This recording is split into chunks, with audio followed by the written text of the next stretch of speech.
Hello everyone, this is Pooja Singhal and I welcome you all to the channel Road to Labasna, and today we are going to cover the current affairs for the third week of May, which is 17th May to 23rd May. And here are some details. You can join the Telegram group which is Prelims Prep, so that if you have any issues in the data of this presentation or you need any more information about current affairs, so you can ping us on Telegram group, or you can contact us on the WhatsApp number given here in the second note. Also, we have the code Anvit Agarwal for an Academy Plus discount, and we will let you know how to avail 20% discount, how to maximize your discount by using your credits. And this is the link for the YouTube channel. You can use this. This is the name of the YouTube channel. You can subscribe to the channel so that you will not miss out the new videos, upcoming videos. So let us start for the day. Question number 1 says consider the following statements about event bot. event bot क्या है? Generally आपने देखा होगा आजकल आपके Telegram groups में भी एक बॉट के नाम से कुछ आता है. So this is about event bot. Now statement 1 says event bot is an artificial intelligent robot which can assist people online. Its major target is to improve money transfer services and financial applications. So वही पुराना method. अपनी video pause कीजिए and try to answer the question on your own. उसके बाद आप play कर सकते हो and can get the correct answer. So the current answer choice for this question is option D, that is none of the above is correct. क्यों correct नहीं है? क्योंकि ये कोई इंटेलिजेंट रोबोट नहीं है जो हेल्प करता है लोगों की online. This is a malware जो आपका डेटा चुराता है, आपकी एप्लीकेशंस में आके डेटा की चोरी करता है. So its major target is to improve money transfer improve नहीं करना है, फाइनेंशियल और मनी ट्रांसफर लेना है आपसे. It cheats victim secretly. आपका मनी ट्रांसफर सर्विसेज को अटैक करके आपके डेटा को हैक करता है. So this is about event bot. दोनों स्टेटमेंट्स गलत हैं. And there you have the detail explanation that it's a new malware.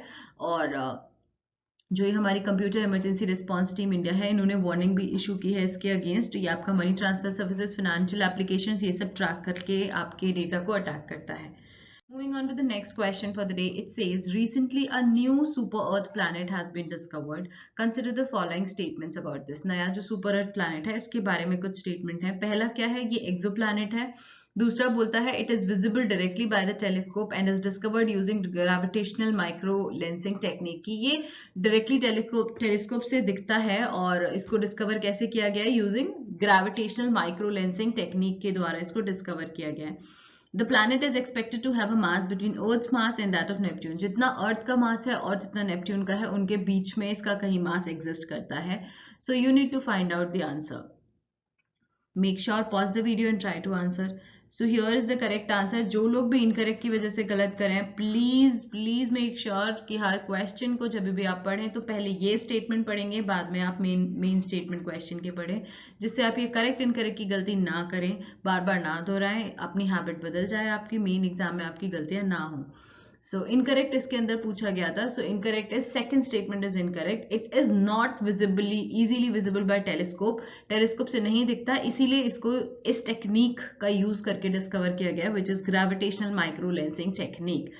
So telescope से नहीं देख सकते. So that is the reason. और बाकी दोनों स्टेटमेंट सही है. एक्सोप्लैनेट है और इसका मास अर्थ के मास और नेपट्यून के मास के बीच में एग्जिस्ट करता है. So 1 and 3 is correct, but the question is asking incorrect choice. So option B is the correct here.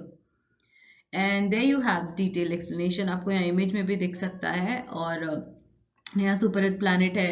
कुछ एक्स्ट्रा सोलर प्लैनेट्स या एक्सो प्लैनेट्स हैं जो कि डिटेक्ट होते हैं both sizes and orbits close to the earth के आसपास. सो उन्हीं में से है. इसके बारे में डिटेल एक्सप्लेनेशन आप यहाँ पढ़ सकते हो. आपको कोई भी प्रॉब्लम हो तो जो हमने स्टार्टिंग के पेज पे टेलीग्राम ग्रुप दिया था, आप वहाँ पूछ सकते हो, या फिर आप व्हाट्सएप के थ्रू भी कॉन्टैक्ट कर सकते हो. And also if you have any motivation issues, or if you want to discuss about your strategy, you can come up on the WhatsApp as well. Next up you have which of the following countries comes under travel bubble. travel bubble के अंदर कौन कौन सी countries आती है? travel bubble है क्या, ये भी देख लीजिएगा after this question. So Ethiopia, Lithuania and Latvia, and you need to find out the correct choice कि travel bubble के अंदर कौन कौन सी countries आती हैं. So the correct answer here is Lithuania और Latvia correct है. गलत है Ethiopia. इथियोपिया नहीं आता है ट्रैवल बबल में. They go with the map. Travel bubble Baltic countries का है, इथियोपिया की जगह इस्टोनिया आता है। आप ये देख सकते हैं ग्रीन, येलो और पिंक, ये तीनों कंट्रीज का ट्रैवल बबल है। क्या है, कोविड की वजह से हर जगह जाके आपको क्वारंटीन करना पड़ता है, तो इन लोगों ने अपना तीनों ने ट्रैवल बबल बना लिया कि इन तीनों कंट्रीज से कोई भी इंट्रा कंट्री ट्रैवल करता है तो उसको क्वारंटीन करने की जरूरत नहीं है। Next up you have consider the following about National Migrant Information System के ऊपर है NMIS। किसने डेवलप किया है? Develop by Ministry of Home Affairs. It is to facilitate the smooth movement of migrant workers to their native places, कि जो migrants जा रहे हैं अपनी जगह घर वापस जा रहे हैं तो उनका स्मूथ मूवमेंट कराने के लिए है। It will also maintain a central repository of migrant workers, इन लोगों का डेटा भी स्टोर करेगा। So you need to find out the correct answer choice here. So pause the video and let me share the correct answer again. जिसने incorrect miss किया है फिर से नोट डाउन करते रहिए कितने आपने इनकरेक्ट मिस किए हैं and put it in the comment section and your final score, जिससे कि आपको end of the video realise होगा कि आप इनकरेक्ट और करेक्ट की वजह से आते हुए कितने क्वेश्चंस गलत करें। That means you need to work upon this habit of reading this question statement beforehand. So here the question is asking incorrect choice. So first statement गलत है, मिनिस्ट्री ऑफ होम अफेयर्स नहीं है। बाकी के दो statement बिल्कुल सही हैं। किस लिए है ये नेशनल माइग्रेंट इन्फॉर्मेशन सिस्टम? जो लोग कोविड की वजह से जिनका जॉब चला गया है वो लोग अपने घर वापस जा रहे हैं, माइग्रेंट्स हैं, उनको स्मूथ मूवमेंट के लिए है, उनके नेटिव प्लेसेस तक के लिए। और जो इसका ये सेंट्रल रिपोजिटरी भी इन लोगों का डेटा भी मेंटेन कर रहा है। सो किसने किया है? नेशनल डिजास्टर मैनेजमेंट अथॉरिटी ने इसको डेवलप किया है, मिनिस्ट्री ऑफ ह्यूमन रिसोर्सेज ने नहीं किया। And there you have the next question on your screen. Consider the following statements about West Bengal major irrigation and flood management project. इसके बारे में है ये। It is fully funded by Asian Infrastructure Investment Bank. इसको किसने fund किया है? Its major aims are irrigation management and flood management in Damodar Valley command area only. So Damodar Valley के कमांड एरिया में ही इसका मेजर इरिगेशन मैनेजमेंट का या जिसका काम है वो सिर्फ दामोदर वैली कमांड एरिया में है, और इसको फुली फंडेड किया गया है एशियन इंफ्रास्ट्रक्चर इन्वेस्टमेंट बैंक से। सो अगेन ये आ गया आपका एक्सट्रीम वर्ड्स। तो एक्सट्रीम वर्ड्स तो आपकी लाइट जल जानी चाहिए, इसको डबल श्योर होना पड़ेगा आपको मार्क करने से पहले। So the question is asking the correct choice. The correct choice is option B, that is second statement, कि इसका एम क्या है? सिर्फ दामोदर वैली कमांड एरिया में ही है। तो यहाँ पे भी ये एक्सट्रीम स्टेटमेंट है, ओनली लगा हुआ है, but the statement is correct. 90% of the times जो आपके ये एक्सट्रीम स्टेटमेंट्स हैं ये करेक्ट होते हैं, नहीं होते हैं, बट 10% ऐसा सिनेरियो होता है कि करेक्ट भी हो सकता है। So you need to be doubly sure. So the correct choice is option B. और देखते हैं इसको फुली फंड किया किसने है? AIIB, Asian Infrastructure Investment bank ने फुली फंड किया है, ना कि हमारे इसने बैंक ने, गिवन बैंक ने। So next up question on your screen. Consider the following statements about Damodar river. अभी दामोदर वैली रिवर प्रोजेक्ट के लिए बात कर लिया, तो दामोदर वैली के लिए भी देख लेते हैं। So it passes through 2 Indian states, namely Jharkhand and West Bengal only. क्या ये सिर्फ 2 इंडियन स्टेट से जाती है दामोदर रिवर? और Barakar river is the main tributary of Damodar river. So you need to find out which one is the correct choice. So there you go with the answer. हाँ, ये 2 ही state से जाती है, सिर्फ झारखंड और वेस्ट बंगाल, और इसकी बराक रिवर ही इसकी मेजर ट्रिब्यूटरी है। So both the statements are correct and you have option C as the correct choice. Moving on to the next one, इसका डिटेल एक्सप्लेनेशन आप देख सकते हो। दामोदर रिवर के बारे में और भी पूछ सकता है कि कहाँ से आती है। ये पलामू हिल्स हैं, छोटा नागपुर प्लेटो झारखंड में, यहाँ से इनिशिएट होती है, 2 स्टेट से जाती है, और इसकी ट्रिब्यूटरी है बराकार, मेन ट्रिब्यूटरी, और इसको सौर ऑफ बंगाल भी बोलते हैं। बहुत ज्यादा फ्लड लेकर आती है ये वेस्ट बंगाल में। Next question for the day says what is LISA. LISA पूछा गया है। लीसा क्या है? Less invasive surfactant administration. क्या है ये? It's a new methodology of administration in hospitals to fight कोविड-19। हॉस्पिटल के अंदर कोई नया टेक्निक बनाया गया है कोविड से लड़ने के लिए, नया मेडिकल ट्रीटमेंट बनाया गया है इंडिया में कोविड से लड़ने के लिए, या फिर ये मेथड ऑफ एडमिनिस्ट्रेशन पूछ रहा है और ये पूछ रहा है कि कोई मेडिकल ट्रीटमेंट है। थर्ड ऑप्शन बोलता है a new medical treatment started to treat lung disease और respiratory disease syndrome among premature babies. जो 9 मंथ से पहले प्रीमेच्योर बेबी पैदा हो जाते हैं उनके लंग डिजीज या रेस्पिरेटरी डिजीज को ट्रीट करने के लिए है, या फिर इनमें से कोई भी नहीं। So pause your video and try to answer, and the correct choice here is option C. हर चीज अगर बीमारी से रिलेटेड कोई भी है तो कोविड नहीं होगा, it's a new medical treatment which started to treat lung disease and respiratory disease. उन लोगों के अंदर लंग डिजीज और रेस्पिरेटरी होता है जो प्री मेच्योर बेबीज होते हैं, डेवलप नहीं होते हैं पूरी तरह से उनके ऑर्गन्स। सो इस चीज को कवर अप करने के लिए, इस चीज को ट्रीट करने के लिए this LISA is the medical treatment. And this is a little bit of explanation. कहाँ पर है ये? At J K Lon government children's hospital in Jaipur. Jaipur में ये टेक्नोलॉजी अभी स्टार्ट की गई है। Next up, you have consider the following about emergency credit line guarantee scheme। Government की ये स्कीम है, इसके बारे में कुछ स्टेटमेंट है। स्कीम से जनरली छोटा छोटा डेटा पूछ लेता है कि कितने करोड़ की स्कीम, इसके अंदर कितना इसका रेवेन्यू है, या मतलब कितने पैसे लगाने वाली है। सो ये सब चीजें छोटी बहुत पूछ लेता है मिनिस्ट्री। लेट्स सी इसका स्टेटमेंट क्या है। Under this scheme 100% guarantee coverage to be provided by National Credit Guarantee Trustee Company Limited for additional funding of 3 lakh crore to eligible MSMEs and interested मुद्रा borrowers only। इसके अंदर दो चीजें extreme है। एक तो 100% guarantee coverage, this is extreme, so you need to be doubly sure. Second one comes only. Only तो हमेशा एक्सट्रीम वर्ड होता है, so you need to be double sure here as well.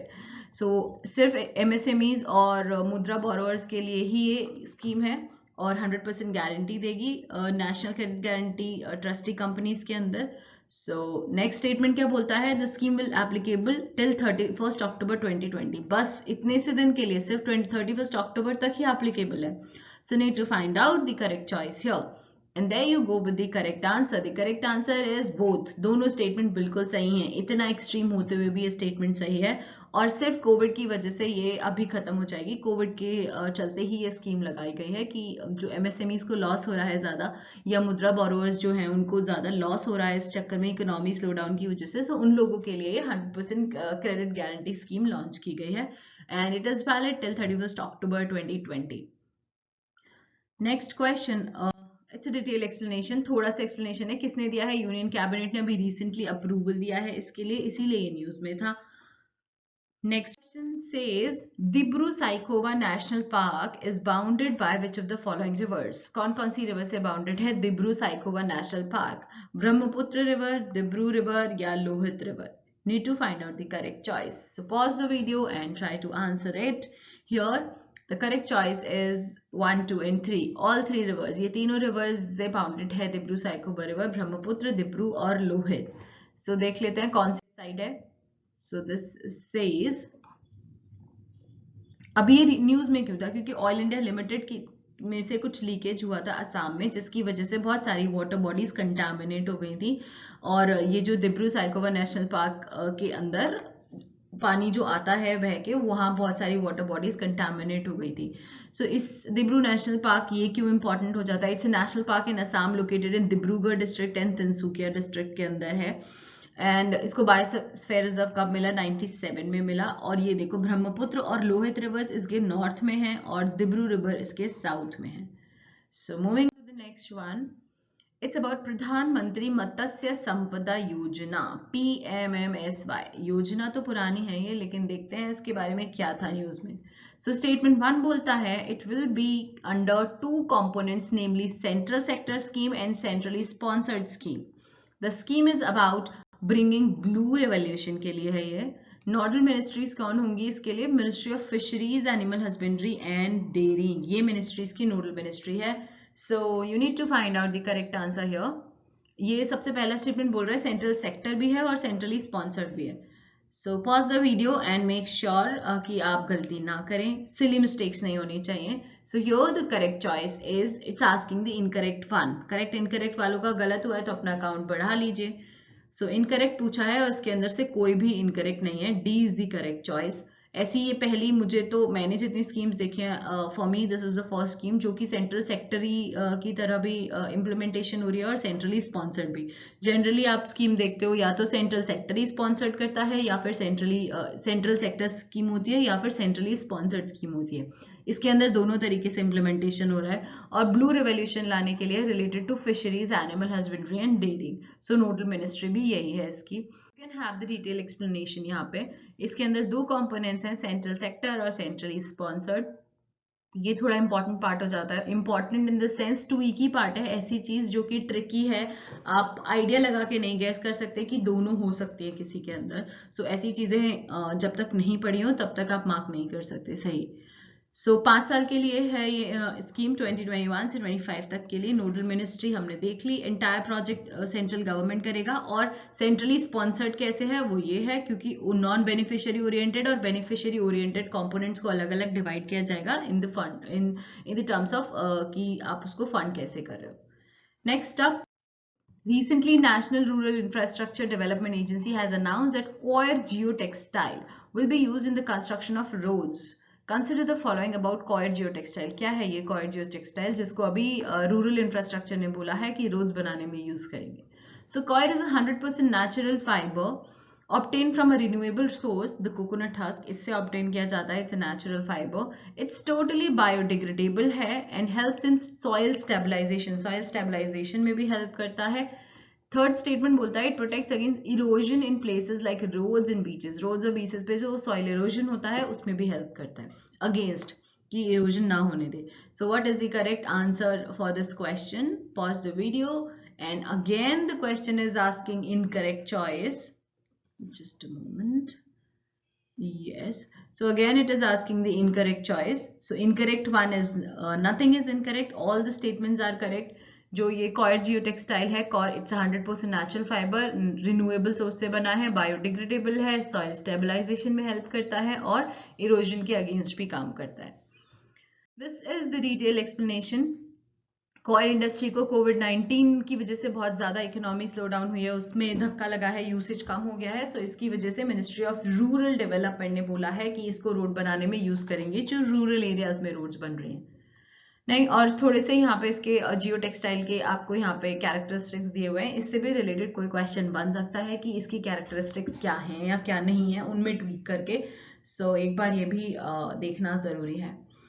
Next up, we have consider the following statements. India has cut import duty on crude palm oil and refined, bleached and deodorized RBD palm oil. इन दोनों के ऊपर से India ने import duty हटा दिया है.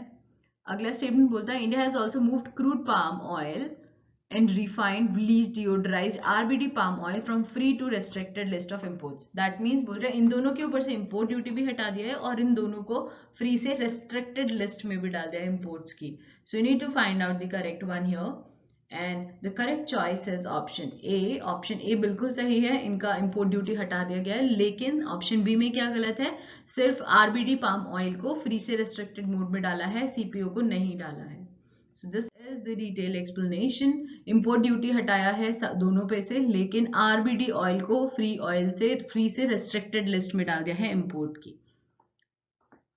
Next question for the day says, consider the following statements about WAG-12. What is WAG-12? It is Indian Railways first indigenous electric locomotive. It is manufactured in Bihar. Bihar में बना है ये. और India became the 6th country in the world. India 6th country हो गया है in the world to produce this high horsepower locomotive. High horsepower, इतना high horsepower का लोकोमोटिव बनाया है इंडिजीनियसली इंडिया में. सो इंडिया हो गया है 6th country in the world. So you need to find out again the correct choice here. So pause the video and the correct answer here is again option D. फिर से आ गया है ये incorrect का. So अगर अभी भी लगातार 3 क्वेश्चन इनकरेक्ट के आए हैं और अगर इस क्वेश्चन तक आते हुए भी आपका इनकरेक्ट की वजह से गलत हुआ है, कुछ तो गड़बड़ करी है आप लोगों ने. आपकी स्ट्रैटेजी में चेंज की जरूरत है, क्वेश्चन पढ़ने के तरीके में बेसिकली चेंज करने की जरूरत है जिससे आप ये करेक्ट इनकरेक्ट ना मिस करें. And also don't forget to mention your score in the comment section कि आपके कितने करेक्ट की वजह से, इनकरेक्ट की वजह से गलत हुए हैं with your total score. So इधर भी कोई भी स्टेटमेंट आपका इनकरेक्ट नहीं है. ये रेलवेज का पहला इंडिजीनियस इलेक्ट्रिक डब्बा है, लोकोमोटिव है, बिहार में बना है. 6th कंट्री हो जाएगा है, हो गया इंडिया वर्ल्ड के अंदर जिसने इतना हाई हॉर्स पावर का लोकोमोटिव बनाया है indigenously.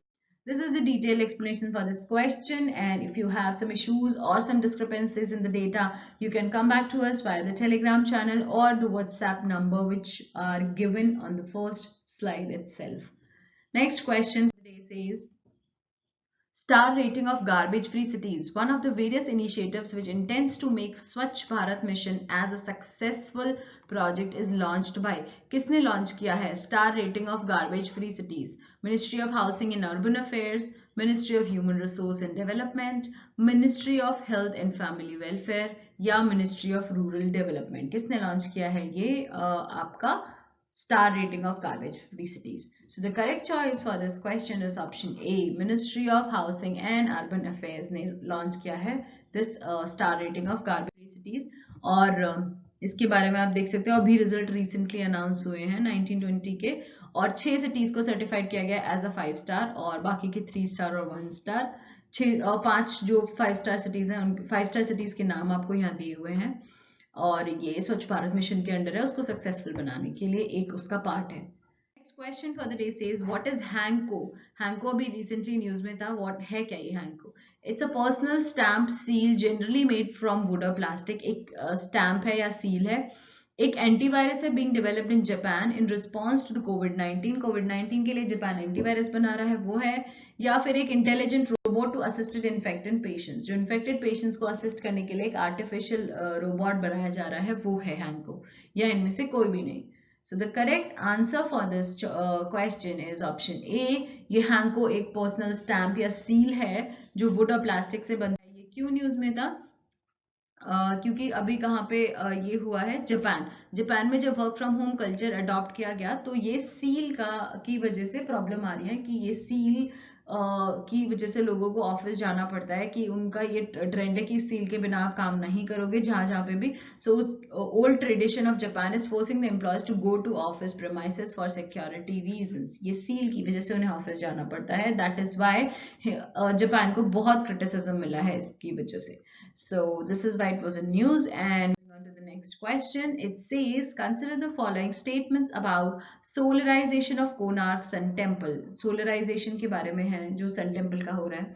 The scheme aims for 100% solarization of Konark Sun Temple. It's again extreme one. So double char होने के बाद ही आप eliminate करना.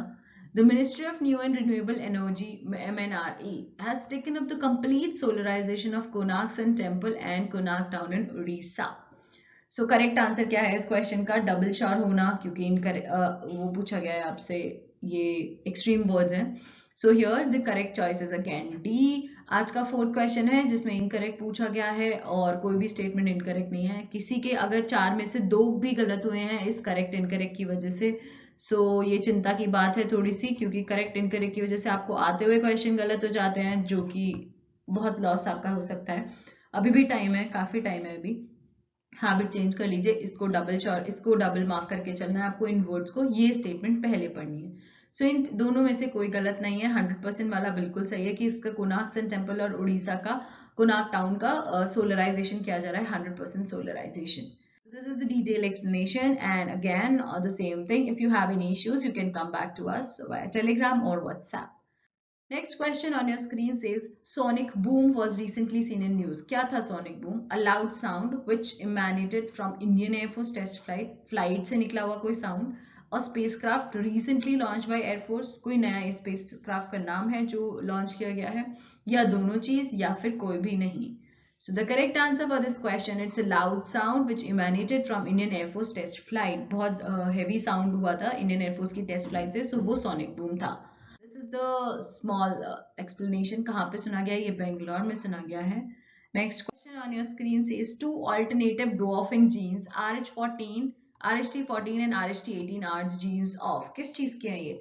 हमने अभी तक जितने क्वेश्चंस करे हैं प्रीवियस मंथ्स के, उनके अंदर बहुत सारे बायोफोर्टिफाइड क्रॉप्स हमने कर लिए हैं। सो मेक श्योर कि आप इन सारे बायोफोर्टिफाइड क्रॉप्स को एक जगह लिख लो, क्योंकि एक क्वेश्चन बन सकता है और आपको घुमाया भी जा सकता है। जब बहुत सारी एक साथ 10 क्रॉप्स का बायोफोर्टिफिकेशन आप देखोगे तो कंफ्यूजन हो जाएगा कौन सा किसका है। सो मेक श्योर कि आप इन्हें एक जगह एक स्टिकी नोट पर लिख के स्टिक कर लें। So the correct choice here is wheat. ये wheat के genes हैं RH14 and RH18 biofortified genes. Next up you have consider the following statements about Atal Pension Yojana. क्या है Atal Pension Yojana और ये क्यों न्यूज में थी? Any citizen of India can join the scheme. कोई भी citizen join कर सकता है। एज जो है उस सब्सक्राइबर का should be between 18 to 50 years होना चाहिए, ये लिमिटेशन है। यहाँ लिमिटेशन की बात नहीं होगी, यहाँ बोल रहा है सिटीजन से, या ये जो स्टेटमेंट बोल रहा है ये सिटीजनशिप से रिलेटेड बोल रहा है कि अगर वो सिटीजन है तो वो ज्वाइन कर सकता है with these restrictions. The age of the subscriber should be between 18 to 50 years. It provides a minimum guarantee pension ranging from 1,000 to 5,000 on attaining 60 years of age. 60 साल हो जाएगा तो आपको इतना पेंशन मिलना शुरू हो जाएगा. So you need to find out what is the correct choice here. So the correct choice is 1 and 3. First statement is correct and third is correct. Second गलत है, इसके अंदर एज के साथ झोला झाल किया गया है, 18 to 50 years नहीं है. फर्स्ट स्टेटमेंट में भी कुछ लोगों को लग सकता है कि ये गलत है कि इसके अंदर अगर एज का रेस्ट्रिक्शन है तो आप ऐसे कैसे बोल सकते हो कि कोई भी सिटीजन ज्वाइन कर सकता है. सो ये आपके परसेप्शन के ऊपर बात है, और अगर स्टेटमेंट को और क्लैरिफाई करके लिखा जाएगा तो ये सिटीजन, अगर इंडिया का कोई सिटीजन है तो वो ज्वाइन कर सकता है with these age restrictions. So yes, that's true कि ये स्टेटमेंट क्लैरिफाइड नहीं लिखा हुआ है, यहाँ पे क्लियर नहीं है ये स्टेटमेंट. सो जिसने 1 को एलिमिनेट किया है उनका भी ये आंसर आप प्लीज सही काउंट कीजिएगा, और जिसने 1 को करेक्ट मार्क किया है उनका भी ये सही है. So this is a disputed question. एक स्टेटमेंट, ऐसे स्टेटमेंट्स आपको 3 से 4 क्वेश्चंस ऐसे मिलते हैं जो यूपीएससी के प्रीलिम्स एग्जाम में होंगे जो कि डिस्प्यूटेड रहेंगे. It depends upon the interpretation of user. हर कोई, सारी एकेडमीज उनके अलग अलग आंसर्स आपको प्रोवाइड करती हैं. सो ऐसे क्वेश्चंस का एक एग्जाम्पल. नेक्स्ट यू हैव, ये थोड़ा सा डिटेल है, ये क्यों न्यूज में था, क्योंकि इसको अभी 5 साल पूरे हो रहे हैं. I think yes 5 years of implementation हो रहा है इसका, 5 साल हो रहे हैं. और वो एज गलत क्या कहता है, 18 से 50 नहीं है, that is 18 to 40 years. Moving on to the next question. Recently, which river has been explored under देखो अपना देश वेबिनार सीरीज? कौन सी रिवर के ऊपर एक्सप्लोर किया गया है, कौन सी रिवर को under this series? River Nila, river Bharathapuzha, या फिर बोथ, या नन, कोई भी नहीं इनमें से. सो मेक श्योर सही पॉज करके आंसर दें. This is the last question for the day and the correct choice is both, क्योंकि रिवर नीला का नाम ही है भारतपुजा, ये दोनों एक ही रिवर हैं. So here both is the correct choice. And you have the detailed explanation. Ministry of Tourism ने organise किया था वेबिनार एक्सप्लोरिंग रिवर नील को एक्सप्लोर करने के लिए अंडर देखो अपना देश वेबिनार सीरीज. सो इस रिवर के बारे में थोड़ी डिटेल यहाँ दी हुई है कि कहाँ या उसका ओरिजिन है, उसका ड्रेनेज एरिया क्या है. You can read the details here and come back to us in case you have any issues with the data. So this was all for the day. Thank you so much for watching. आपने अभी तक देखा है तो I hope आपको पसंद आई होगी video, और अगली ऐसी वीडियोस के लिए, और आपको पसंद आई है तो प्लीज इसको लाइक कीजिए, और अगली ऐसी वीडियोस देखने के लिए इसको चैनल को सब्सक्राइब करें जिससे आपको नोटिफिकेशन आए नेक्स्ट वीडियो का. And share it with your friends कि सब लोगों को बेनिफिट हो. प्रीलिम्स आने ही वाला है और आपको करंट अफेयर्स का रिविजन रेगुलर करना है. So I give you compiled current affairs for a week. So please share it with your friends, and again thank you so much. And the details here, prelims prep is the telegram group. koi problem hai, whatsapp number is also here. 10 how to avail maximum discounts on an Academy Plus with using this code Anvit Agarwal. So for that also you can connect with us on WhatsApp, and this is our channel Road to Vasna. So please subscribe, and thank you so much. See you tomorrow.